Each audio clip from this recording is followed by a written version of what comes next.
أرادوا خنق الجزائر فغرقوا. السدود التي انقلبت على المخزن منذ سنوات.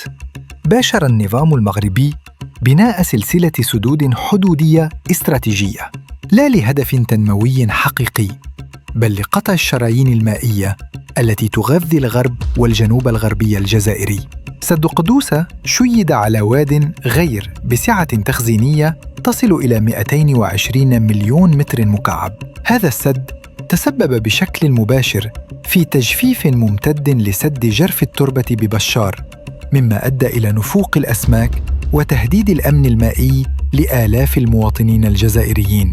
سد خنق كرو مشروع بسعة تخزينية تفوق مليار متر مكعب، والهدف المعلن في إعلامهم هو منع ضياع المياه وراء الحدود، أي قطع آخر قطرة تصل إلى الأراضي الجزائرية. وقتها اتهم وزير الري طه دربال الطرف المغربي صراحة بتدمير المياه السطحية العابرة للحدود والإخلال بمبادئ القوانين الدولية. وبينما كان المخزن يفتخر ببناء سدود الحصار المائي، جاء الرد من الواقع التقني الهش لبنيته التحتية. فكرة أن هذه السدود انقلبت على أصحابها ليست مجرد سردية، بل واقع جسدته الفيضانات الأخيرة.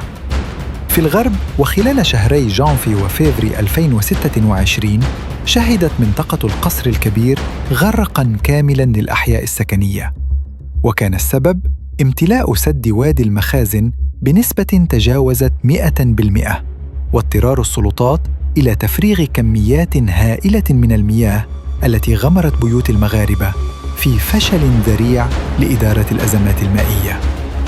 وفي وقت سابق تسببت الأمطار الطوفانية في فيضانات مدمرة بمناطق تاتا وزاكورا، والمفارقة هنا أن هذه الأمطار نفسها هي التي أعادت الحياة لسد جرف التربة الجزائري، حيث قفز مخزونه من الصفر إلى 250 مليون متر مكعب خلال 48 ساعة، متحدياً كل سدود الحصار.